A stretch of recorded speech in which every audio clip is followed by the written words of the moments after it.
Well, hello there, friends. I thought I'd do something a little different. And now for something completely different.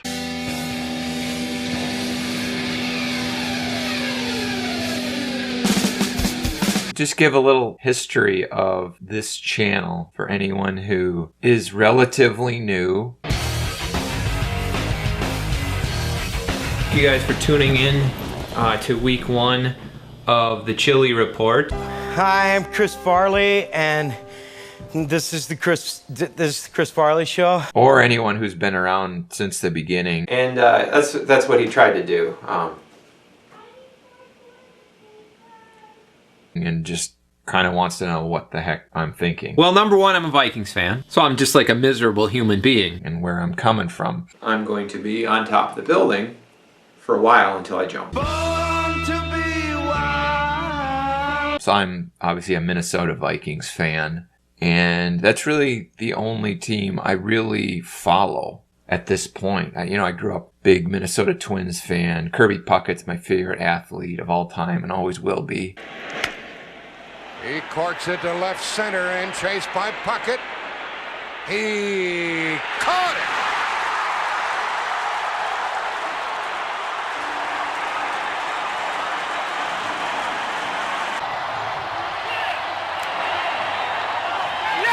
But as time has gone on, I've kind of lost interest in all those teams. Pocket Pool Champion of the Week goes to Gophers football coach PJ Fleck. Show you kind of how things have changed. My first wife made me this collage in 2010 of my favorite athletes. And you can see there's Kirby Puckett, Harmon Killebrew, and Gary Gaetti. Gary Gaetti's the most important one here because Gary Gaetti was a baller. You've got Gaetti coming in full speed, and nobody plays the game like Gaetti. He's going for number 2. It's way back. It's out of here.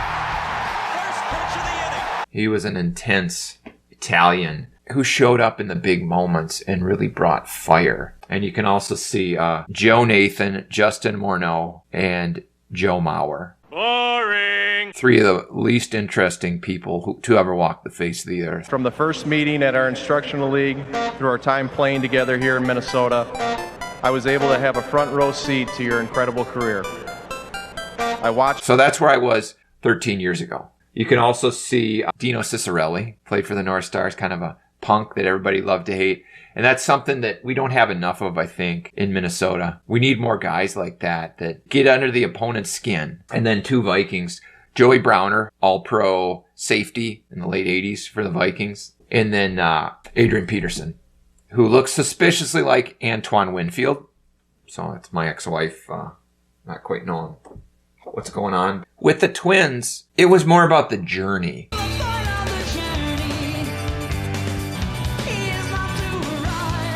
I could watch a Twins game, win or lose. I could enjoy it. Vikings were always, though, even back then, my passion. I would scream at the TV after every mistake. I mean, what is that? Throwing decline saucer? What are you I would hit the TV a lot. I'd get yelled at by my parents all the time. Fumble! Get it!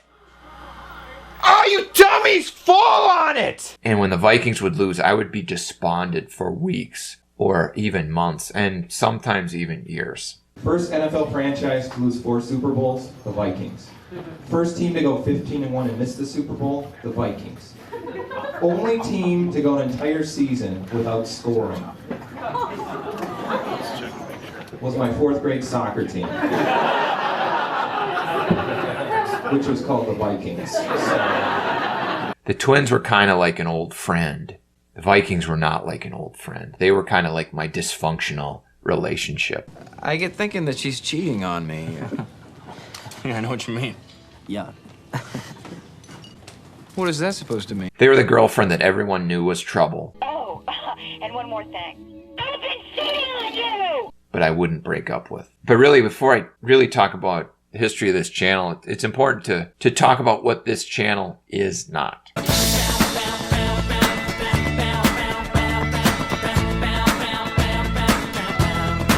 It is not a Vikings news channel. Not at all. I'm not here to summarize the weekly goings-on at Winter Park or whatever. I don't care. I don't give a crap about any of that. I watch the games on Sunday, and there's very little else I do to follow the Vikings. I mean, it's basically two teams throwing up on themselves for 68 minutes.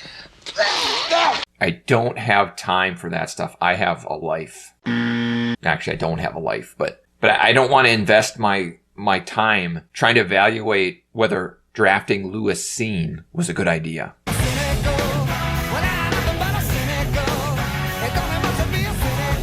This is also not a Vikings homer site. In fact, if anything, it's an anti-homer site. And in many ways, an anti-Minnesota sports fan site. Minnesota sports fans don't form their own opinions about anything. I'm a loser. Minnesota sports fans and Minnesotans in general, many of them are absolute morons. Here's today's sports hero, Martina Navratilova.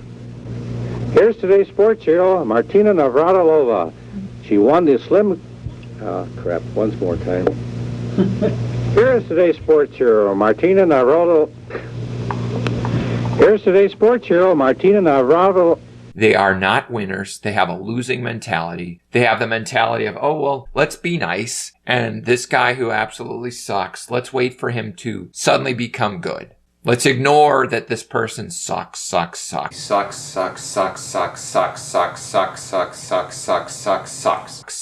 just hope they figure it out. And I absolutely hate that mentality. That is a Minnesota mentality. I don't think you see that nearly as much anywhere else. Well, I guess it doesn't matter anymore. And Minnesota sports fans, they seem not to care about what's on the field as much as they do what's off the field, like with, well, I don't know, Kirk Cousins in this Netflix documentary that came out this year. You make $25 million, you don't even have a place to put your TV. Minnesotans need to feel like their players are like one of us. He vacations in Brainerd, and he shops where I shop. And these are things that come game time do not matter. What matters is what happens on the field. So I'm not a cheerleader for the Vikings. In fact, I'm very critical of certain sacred cows who I think are very overrated. Anthony Barr wants no part of Josh Allen. I think all sports fans tend to overrate their own players to some degree. But again, I think Minnesota fans overrate their own players beyond belief. I saw a tweet earlier this week that was talking about Kirk Cousins as a Hall of Famer.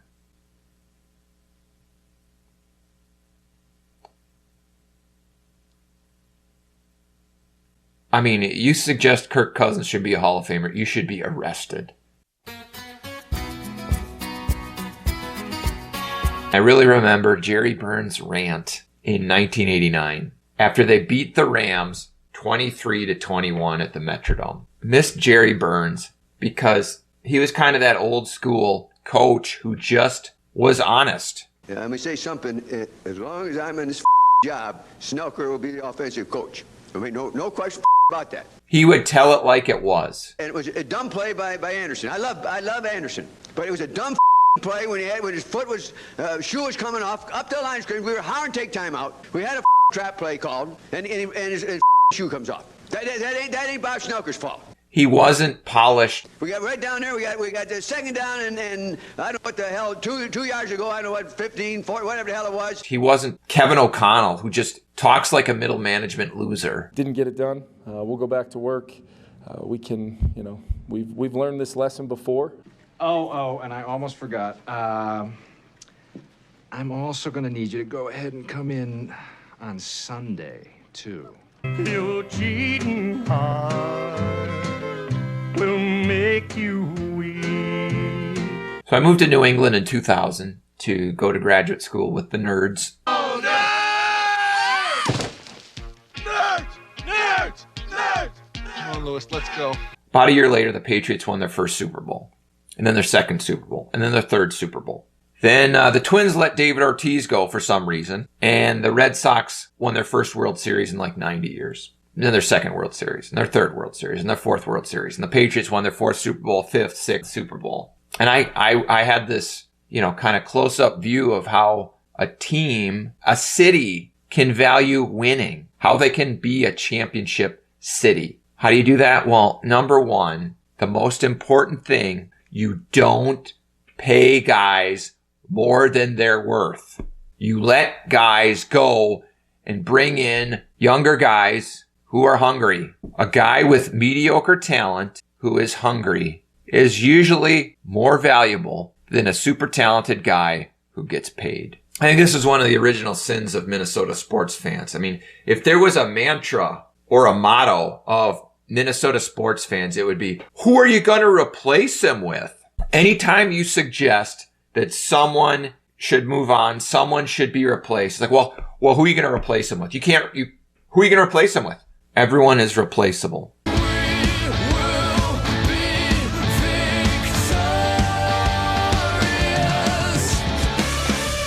Anyway, September 2009. So Brett Favre signs with the Vikings. And I thought, well, this is so interesting. I should try doing a video series each week. I'd never done a video series. And I called it the Chili Report for two reasons. Number one, Brad Childress, Chili, was the coach. Childress is trying to become the first dwarf to win a Super Bowl since Hank Stram beat the Vikings in Super Bowl IV. He's trying to become the first coach without a personality to reach the Super Bowl since Bud Grant. And also the first coach without a brain to win the Super Bowl since Barry Switzer. Second reason is because Minnesota's chilly, especially during football season. So, and that's why when Chili got fired and I started this up again, I continue to call it the Chili Report because, well, it's still chilly in Minnesota. I'm wearing frozen underwear. In that first Chili Report season, I remember the first game, Brad Childress tried the weirdest onside kick I've ever seen. Made no sense. Then it was like week 3 or week 4 was that kind of original Minneapolis miracle, Favre to Greg Lewis in the back of the end zone against the 49ers. I remember the first game they lost, I think it was week 7. They were 6-0 and they went into Pittsburgh and lost. That was that famous play. Off the fingertips of Taylor. In that year, it was fun making videos, at least the first 3 quarters of the season. In almost a fanboy channel that year. Brett Favre is maybe the most underrated great player of all time. It was making fun of the other team mostly. I do feel kind of sexy today. But as 2009 wore on, the Vikings got worn down. They lost some pretty ugly games late in the year. I don't want to risk the next 4 years of my life. First round playoff game against the Cowboys. The demons are what? Gone. I mean, anytime, you win the playoffs, it's going to be enjoyable. And how would you know? And then, of course, the 2009 NFC Championship game, the Bounty Gate game. Really dirty play by the Saints. Unbelievably dirty. Really sloppy play by the Vikings, particularly by Adrian Peterson. Now they do hand it off. And Adrian Peterson lost it. And he loses the football. Fumbling and fumbling and fumbling. That sums him up perfectly. In the biggest moments, a choker. Some really questionable calls that went in the Saints' favor late in that game. I'll be thinking about that game at least until my third marriage. And then in 2010, I started doing videos again, but let's focus on the positives for the Vikings first off, okay? Ryan Longwell made an extra point. My heart really wasn't into it. Kind of how Brett Favre's heart wasn't into it either. Brett just underthrew this ball. He knew it the minute it left his hand. They brought him back. He didn't want to be there, and I didn't really want to be making videos. So I've been pretty depressed lately for obvious reasons. I'd started a new job, and I was commuting 100 miles round trip to work. I was really worn out and hating watching the Vikings because they were so bad. Lost the handle. Ball booted around. And as the season wore on, I stopped making videos. It's a bad time. It's probably 4 or 5 years away from the Vikings, overcoming this. And essentially, other than a one-off here or there, we need a quarterback. We need an offensive line. I want a milkshake. I want potato You'll chip. get nothing and like it. I was done for like 7 or 8 years. In fact, I didn't even watch them that closely in most of those seasons. Partly because they stopped being interesting. Like Christian Ponder was their quarterback. Who wants to watch that piece of crap play? You are nothing but a piece of crap. Or Sam Bradford. Teddy Bridgewater. Couldn't throw to a wide receiver if his life depended on it.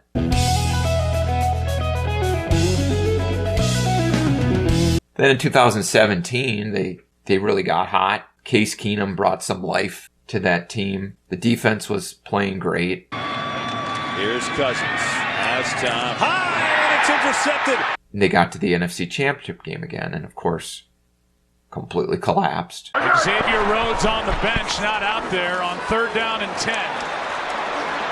And Foles able to get away and throw. Pass is caught. But it was the old, oh, they're one piece away. Like they always say with the Vikings. Like when they traded for Herschel Walker, that missing piece was that running back. I don't want to be a vampire anymore. I want to be a werewolf. Well, the missing piece was the quarterback, Kirk Cousins. They signed Kirk Cousins. And I was kind of ambivalent about the Cousins signing at the time. Let's spend even more money on an unproven guy, Kirk Cousins. Oh, he can put up some good numbers. And I thought, well, he's not really a great quarterback. Cousins is not Mitch Trubisky. Puts up numbers. And I didn't really follow him that closely, his NFL career. All I remembered was watching him at Michigan State and thinking, this guy's not that good. You're not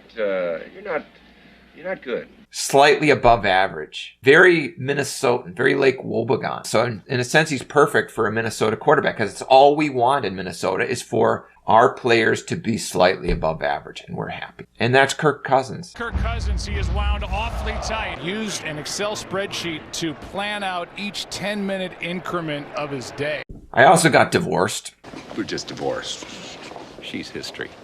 And obviously she doesn't wear underwear. I mean, one thing I'll say is I take a lot of shots at my ex-wife, but have you ever dated somebody that you know you have settled for and then they break up with you? We're not on that bad of terms. It's sarcasm for the most part. But the divorce happened and started doing videos again in 2018 because the Vikings seemed interesting again. Seemingly they upgraded at quarterback, so this maybe was another Super Bowl run. And that was almost, 5.5, 6 years ago. And I've been making these videos ever since. I don't know why, because they haven't really gotten close to the NFC Championship game even in these 5-6 years. Why am I still doing? I don't know. I mean, honestly though, each time I post a video, part of me thinks that'll be the last video I ever post. I'm done. Through. It's over. I'm gone. Finished. Over. I will never work for you again. And this, I am thinking, well, maybe this will be the last video I ever post. Maybe this will be the end. And I extended Kirk Cousins.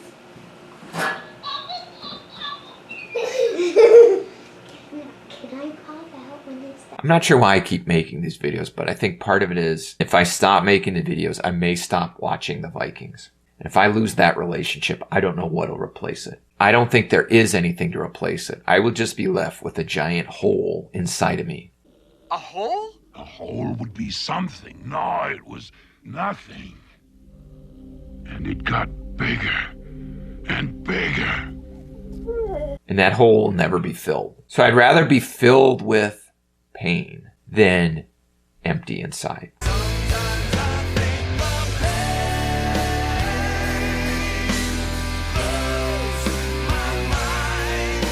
And now that I am remarried, I do bring my wife in occasionally to kind of add commentary. Oh, no. Oh, no? I mean, good for you, but I like him. I like Mahomes. Okay, yeah. I like him. Therefore, I will cheer against my husband's team. I think probably a lot of people don't like that because it's different, maybe, or... The kickers should make most of their kicks. They're professionals. Oh, you're going on a limb there again. You have these hot takes. And that's fine if you don't like it. Yeah, I'll say the quarterback. Well, it's good that he still doesn't have a name, but... Or if you do like it, either way. But also, it's like, what you have is the most cynical person on earth, me. 0 chance the Vikings beat the Bears. And the least cynical person on earth, my wife. I'm sure you'll be heartbroken. As heartbroken as I am.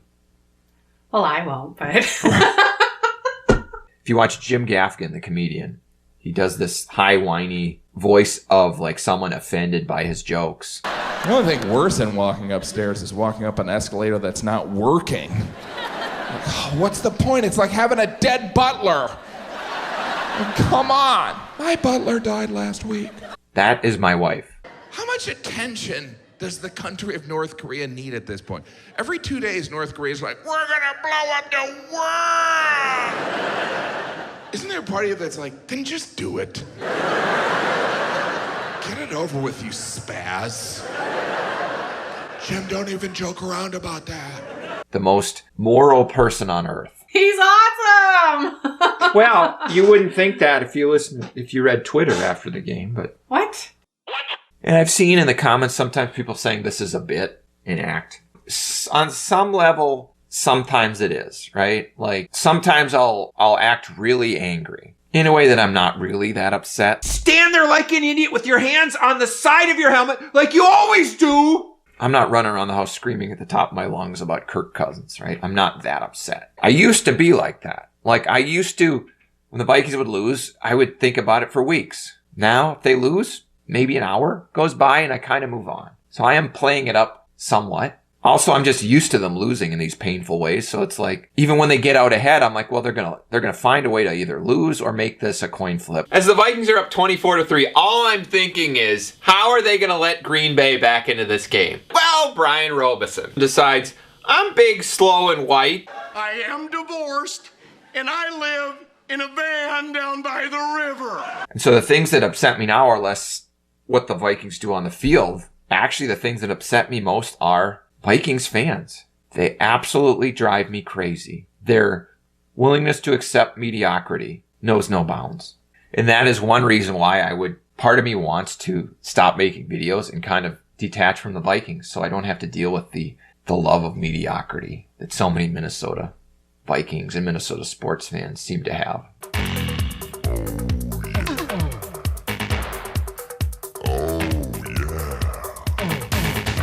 And a lot of times the way I get that out is through the awards. There's also like recurring motifs that have been part of this video series. And I kind of came up with a list of what these awards and recurring motifs have been. Occasionally I'll do You Make the Call. Start with another You Make the Call. IBM presents You Make the Call. The Browns have the ball. 3rd and 20. 35 seconds left in the first half. No timeouts. Their only goal here is to run out the clock. What will the Browns do? You make the call. That's one of my favorites.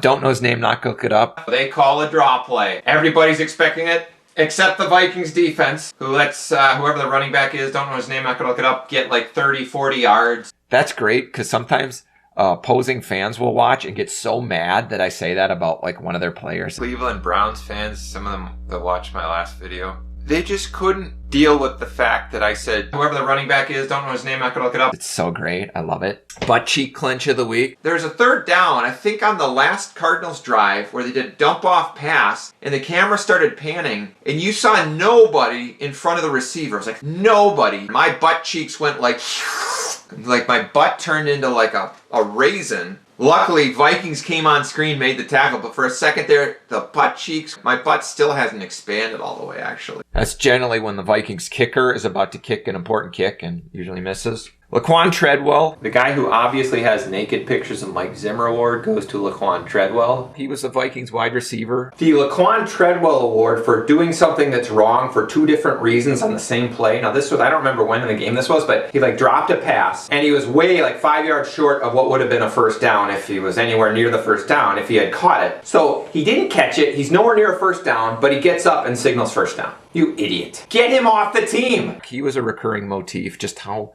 awful he was, and how Kirk Cousins would continue to throw to him, even in big moments, throw to this idiot, and that there's kind of a theme of really sucky players who continue to get playing time for the Vikings. There are no real consequences. Unlike the Patriots, where if a guy fumbles, he gets pulled from the game. Here, it's like, well, Alexander Madison fumbles without being touched. Well, we're going to spend the next week just talking about how great he is in the press conferences. It's more important to protect his feelings than to win. That's our society in a way these days, but it's embarrassing. Laquon Treadwell was the number one case of a guy who was just terrible, but they kept putting him in, and Kirk Cousins kept involving him and destroying the team's chances in the process. I have the My Ex-Wife Awards, and my ex-wife wasn't there, although there were a lot of other fairly unattractive women there. There's like My Ex-Wife Shaving Her Legs Award for something that happens once a year. And of course the My Ex-Wife at one point being attractive award for something I'm pretty sure I hallucinated. That was, I think in the 3rd quarter,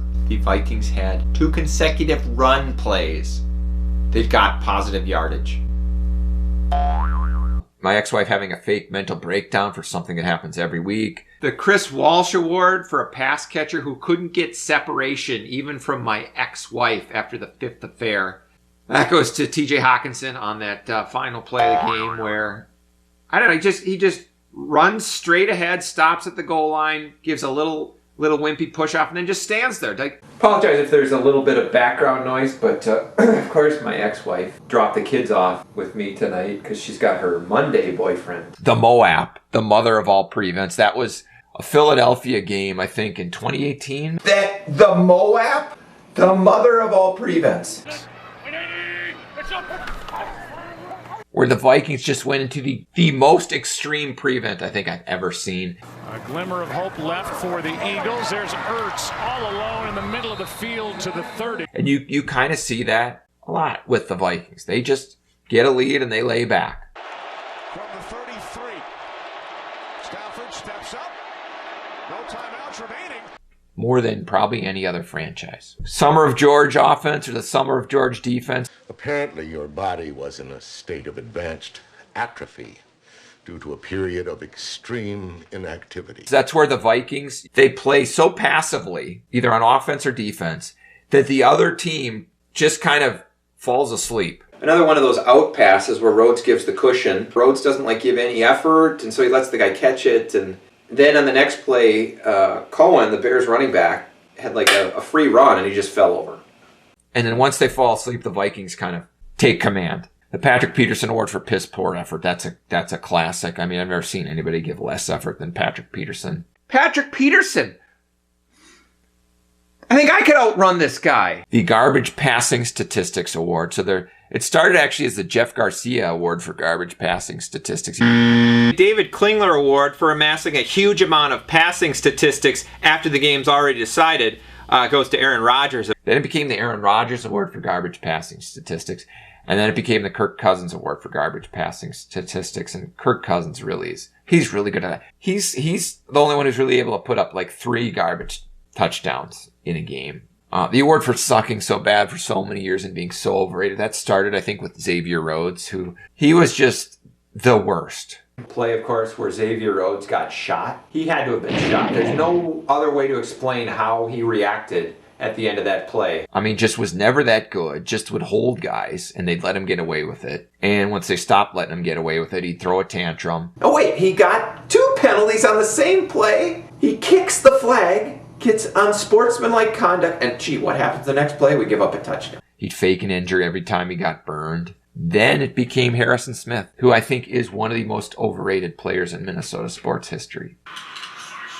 Oh, Harrison Smith. Nice tackle, Harrison Smith. I've never seen someone get handled more consistently when he pass rushes, when he tries to tackle people. I've never seen him overpower anybody ever. And yet Vikings fans just love him. Love him. It's like he's an escort. He's escorting him into the end zone. You know, it would have been better if he just started clapping as he's escorting him. Good job! Yeah, I mean, it was like he's a fan who would run onto the field. Just running onto the field. Like when Hank Aaron hit that 715th home run and the fans come running on the field. That's what it was like. That's what it was like. He's like the fans that run on to cheer on Hank Aaron when he hit the 715th home run. Richard Simmons Award for being manhandled. Howard Stern. That goes to any player who gets manhandled. Typically it's Harrison Smith. Richard Simmons impression of the week. But that would just make things even because Zimmer, that goes to this guy for the Steelers. Dalvin Cook Award for tackling yourself. Dalvin Cook had a number of these awards. Tackling yourself, getting the absolute bare minimum, actually getting less than the bare minimum. Franco Harris Award for running out of bounds, half yard short of a first down rather than fighting for that half yard. That goes to Dalvin Cook. The Anthony Barr Award for a horrible missed tackle on third down. The award for a decent player if it was two-hand touch. I'm going to give that to Anthony Barr. Anthony Barr wants no part of Josh Allen. You know, that was a solid. I think he got both hands on Ezekiel Elliott. I think he did. And so, I mean, that was a pretty good play if it was two-hand touch. The Mike Remmers Award for not blocking a guy. Al, you have a creative mind. Tell me what Mike Remmers is doing right here. Let me watch. The Garrett Bradbury Award for defying the laws of physics, where you just get pushed back at faster than free fall speed. Even though he weighs 300 pounds, somehow he gets pushed back after the snap at faster than free fall speed. Same old Vikings Cornerbacks Award. That's Vikings cornerback with a supernatural ability to avoid making contact with the ball thrown in his direction. Right there, right there, right there. They can look at the ball. They can put their hand up, yet never once ever make contact with the ball. Never once break up a pass. Never. To the receiver, not touched by the Vikings defender. You know, I'm starting to wonder if the Vikings defenders are actually holograms. It seems to go straight through them or through their hands almost magically. There were, I think, a number of Mackenzie Alexander awards. The big one was him signaling fourth down when it wasn't fourth down. Mackenzie Alexander made a tackle. It was a first down play. And he stands up and he does this. He's like, it's fourth down. He was just an absolute turd. This guy is such a turd. And yet we, I think, brought him back. We let him go and then brought him back. That says something about how desperate we were. A big one is the obligatory dump off screen to the tight end. I mean, that started with Kyle Rudolph many years ago. And they dump it off to him and it's like, he'd usually get like close to 10 yards, but like a guy with any speed would have gotten twice or three times that. It's like, he's so slow. Stephen Hawking, if he was still alive, he would have scored on that play without his wheelchair. Kind of like a Summer of George play in a sense, where you try to lull the opposing team to sleep with his lack of speed. I'm not great at keeping track of all this stuff. In fact, a lot of times I forget what I put in my videos. Probably some of my viewers remember it better than I do, but if you remember any other awards that I have done that you really remember, I guess drop it in the comments. But point here is just to say, this started as a channel to follow Brett Favre to the Super Bowl. That didn't happen, and then it went away. And then it came back because, it looked like maybe they were headed to another Super Bowl with Kirk Cousins. That hasn't even come close to happening. And I just haven't been able to bring myself to stop making videos since then. And I don't think anybody who watches wants to hear me talk about anything else but the Vikings. So I'm kind of stuck in this lane. Maybe the purpose of this channel is to keep me watching the Vikings. Because if I don't keep making these videos, I probably won't not keep watching them. And I will lose my first one.